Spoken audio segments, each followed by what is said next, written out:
लीजिए सुनिए। सूर्यकांत त्रिपाठी निराला के लिखे उपन्यास महाभारत का 11वां भाग स्त्री पर्व, मेरी यानी समीर गोस्वामी की आवाज में। कौरव स्त्रियों का विलाप, लौह भीम चूर्ण, गांधारी का शाप और मृतक तर्पण। संजय से ये संवाद पाकर कि महाराज दुर्योधन भीम के साथ गदा युद्ध में मारे गए। युद्ध अन्याय रूप से हुआ। दुर्योधन की जांघ पर भीम ने गदा मारी। हस्तिनापुर के राज परिवार में हाहाकार मच गया। महारानी भानुमति पछाड़ खाकर गिरी और बेहोश हो गई। महारानी गांधारी उच्च स्वर से विलाप करने लगी। महाराज धृतराष्ट्र सिंहासन पर मूर्छित हो गए। राजमहल में शोक का समुद्र उमड़ने लगा। सबके साथ धर्मात्मा विदुर भी रोने लगे। विदुर ने समय की भीषणता और मृत्यु के सर्वव्यापी प्रभाव पर बहुत कुछ कहा, परंतु उस उच्च हाहाकार में विदुर के उपदेश का कोई प्रभाव न पड़ा। रानियां पागल की तरह युद्ध क्षेत्र की ओर दौड़ने लगीं। जिनका मुंह कभी सूर्य ने नहीं देखा था, वे अपने पति और पुत्रों की लाशों को गले लगाने के लिए रास्तों पर निकल गईं। उनके साथ गांधारी भी चली। महाराज धृतराष्ट्र भी नहीं रह सके। संजय का हाथ पकड़कर सबके पीछे पीछे चले। सबकी युद्ध क्षेत्र में जाने की इच्छा है जानकर विदुर ने रथों का प्रबंध किया और अन्य आवश्यक वस्तुएं साथ लेते हुए सबसे अनुरोध किया कि सब लोग रथ पर बैठ लें। विदुर के अनुरोध के अनुसार कौरव कुल की बहुएं, महारानी गांधारी और महाराज धृतराष्ट्र रथ पर बैठकर कुरुक्षेत्र को चले। प्रभात का समय था। नगर से बाहर निकलने पर कौरव परिवार को अश्वत्थामा, कृपाचार्य और कृतवर्मा मिले। महाराज दुर्योधन की मृत्यु हो चुकी थी। अश्वत्थामा ने रात्रि से प्रभात तक का कुल हाल महाराज धृतराष्ट्र से कहा। दुर्योधन इस संसार को छोड़कर स्वर्ग प्रयाण कर गए हैं। सुनते ही धृतराष्ट्र मूर्छित हो गए। महारानी भानुमति विलाप करती हुई मूर्छित हो गईं। रथ कुछ क्षण के लिए वहीं रोक दिए गए। ये तीन वीर यहीं से एक दूसरे से विदा होकर अपने अपने मार्ग को चल दिए। अश्वत्थामा का हाल लिखा जा चुका है। बहुत देर तक रथ रुके रहे। महाराज धृतराष्ट्र और उनकी पुत्रवधुएं अनेक उपचार करने पर होश में आए। फिर रथ बढ़ाने की आज्ञा हुई। काफी देर तक रथ रुके रहे। अब तक पांडव अश्वत्थामा की मणि लेकर लौट चुके थे। लौटने पर उन्हें मालूम हुआ कि कौरव कामनियों के साथ महाराज धृतराष्ट्र कुरुक्षेत्र आ रहे हैं। कृष्ण पांडवों को साथ लेकर उनसे मिलने चले। शोक से अधीर पांचाल रमणियां भी अवरोध से बाहर निकल पड़ी। उनके साथ द्रौपदी हुई। ये सब भी रणक्षेत्र की ओर चल पड़ी। श्री कृष्ण महाराज धृतराष्ट्र से पांडवों को लेकर मिले और विनयपूर्वक कहा, महाराज, पांडव पहले भी संधि करना चाहते थे, पर शकुनि और कर्ण के प्रस्ताव को मानकर महामानी दुर्योधन ने संधि नहीं की। पांडवों को रहने के लिए 5 गांव भी नहीं दिए। इसका ये दुष्परिणाम हुआ। महामति भीष्म, आचार्य द्रोण, महारथ कर्ण, शल्य और आपके पुत्र जैसे कौरव कुल के रत्न इस संसार से उठ गए। इसमें पांडवों का क्या दोष है? धृतराष्ट्र धैर्य के साथ बोले, कृष्ण, तुम ठीक कह रहे हो। धर्म की ही जय होती है। खेद यही है कि इतनी बड़ी सेना देखते देखते काल कवलित हो गई। फिर भी मैं भीम को धन्यवाद देता हूं। भीम वीर है। उसने अकेले मेरे पुत्रों का संहार किया।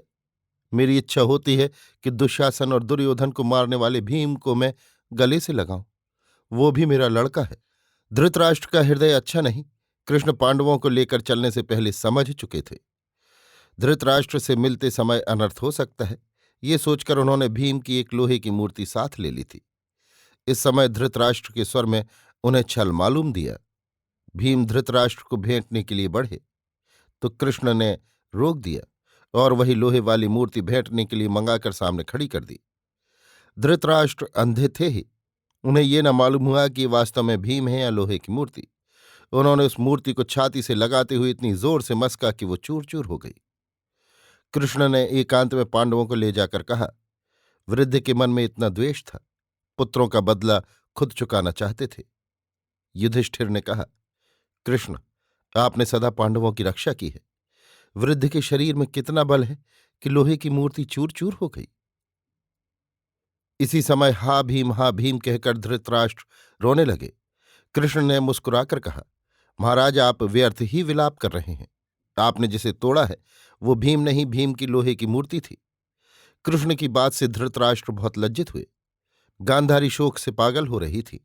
कृष्ण के साथ पांडवों को आया सुनकर पांडवों को शाप देने लगी कि आकाशमंडल में महर्षि व्यास पैदा हुए, और समझाकर बोले, हे सती शिरोमणि, तुम पांडवों को शाप न दो, इस तरह अपना तप क्षीण न करो।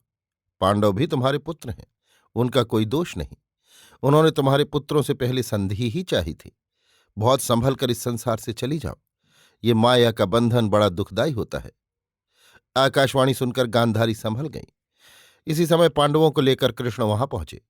पांडवों ने पैरों की धूलि ग्रहण की और बड़े विनीत कंठ से कहा, माता, आपके पुत्रों के घातक हम ही हैं।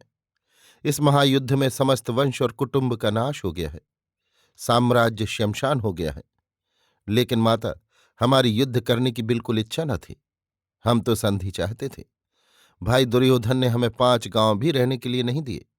यही इस महासंहार का कारण हुआ। पांडवों की दीन वाणी सुनकर गांधारी का हृदय करुणार्द्र हो गया। उन्होंने युधिष्ठिर को हृदय से लगाकर कहा, वत्स, तुम ही मेरे सच्चे पुत्र हो, तुम्हारा कल्याण हो।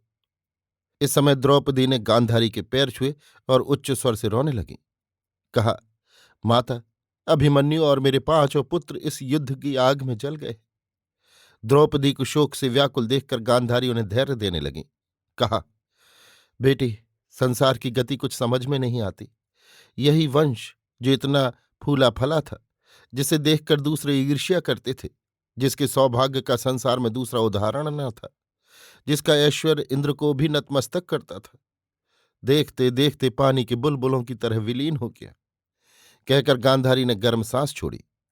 यहां से दोनों परिवार की स्त्रियों को लेकर धृतराष्ट्र और पांडवों के साथ कृष्ण कुरुक्षेत्र गए, जहां युद्ध का भयंकर परिणाम प्रत्यक्ष हो रहा था। यद्यपि गांधारी आंखों में पट्टी बांधे हुए थी, फिर भी भगवान व्यास के वर से उन्हें दिव्य दृष्टि मिली थी, जिससे सब कुछ वो देख सकती थी। युद्ध क्षेत्र में पहुंचकर कौरव और पांडव रमणीय रथों से उतर पड़े और चारों ओर घूमकर अपने पतियों और पुत्रों को खोजने लगीं। जिनके पति मिल जाते थे, वे उस शव से लिपटकर ऊंचे ऊंचे स्वर से रोने लगती थीं। चारों ओर कोहराम मच रहा था। जिन्हें कभी सूर्य ने भी नहीं देखा, उनके बाल बिखरे हुए थे, आंखों से आंसुओं की धारा बह रही थी, देह धूल से भर रही थी, वे जमीन पर लौट रही थी। बड़े बड़े छत्रधारी राजा अनाथ की तरह पड़े थे। गिद्ध और सियार उनका मांस खा रहे थे। एक जगह कौरव स्त्रियों ने देखा, बालक अभिमन्यु पड़ा हुआ है, जिसके मामा कृष्ण, पिता अर्जुन, उसकी ये दशा है। कुछ ही दूर पर दुर्योधन का पुत्र लक्ष्मण पड़ा था। कौरव पांडवों के दीपक बुझ पड़े हैं। स्त्रियां सिर पीट पीट कर, बाल नोच नोच कर विलाप करने लगीं। आकाश फटने लगा। दिशाएं करुण ध्वनि से प्रतिध्वनित होने लगीं। इसी समय महाराज दुर्योधन का शव दिखाई दिया। गांधारी लिपट कर रोने लगीं। महारानी भानुमति छाती से पैर लगाकर ढाहे मार मार कर विलाप करने लगीं। धृतराष्ट्र रोते हुए मूर्छित हो गए। पांडवों के साथ कृष्ण खड़े थे। उन्हें देखकर गांधारी का धैर्य जाता रहा। कृष्ण को देखकर उनके मुख से अग्नि की ज्वाला निकलने लगी। उन्होंने कृष्ण को शाप दिया, कृष्ण, हमारे वंश का तुम्ही ने नाश कराया है। तुम प्रसिद्ध छली हो, इसलिए ये शाप लो। जिस तरह हमारे वंश का नाश हुआ है, उसी तरह एक दिन में तुम्हारा वृहत परिवार नष्ट हो जाएगा। कृष्ण कुछ बोले नहीं, खड़े मुस्कुराते रहे। होश आने पर धृतराष्ट्र ने युधिष्ठिर से कहा, चिताएं बनाकर अपने वंश और समस्त राजाओं का दाह संस्कार करो, फिर सबका तर्पण गंगा जी में चलकर किया जाए। आज्ञा पाकर युधिष्ठिर ने भाइयों को आज्ञा दी। वे बात की बात में गांव से और हस्तिनापुर से चंदन और लकड़ियां ले आए और हजारों चिताएं लगाईं। फिर आत्मीयों और बंधु बांधवों का दाह कर्म किया। स्त्रियां खड़ी हुई चिताओं की उठती लपटें और धूम्र राशि देखती रहीं। उनके पति और पुत्र, बंधु और हितैषी जलकर भस्म हो गए। फिर सब लोग गंगा तट पर गए और स्नान कर स्त्री पुरुष सबने मृतकों को तिलांजलि दी। इसी समय कुंती ने युधिष्ठिर से कहा, वत्स, महावीर कर्ण को भी तिलांजलि दो। कर्ण तुम्हारे भाई थे। कवच कुंडल धारण कर पैदा होने वाले कर्ण भगवान सूर्य के पुत्र थे। मैं तब कुमारी थी, इसलिए लोक लज्जा के डर से कर्ण का त्याग किया था। वो अधिरथ के पुत्र नहीं थे।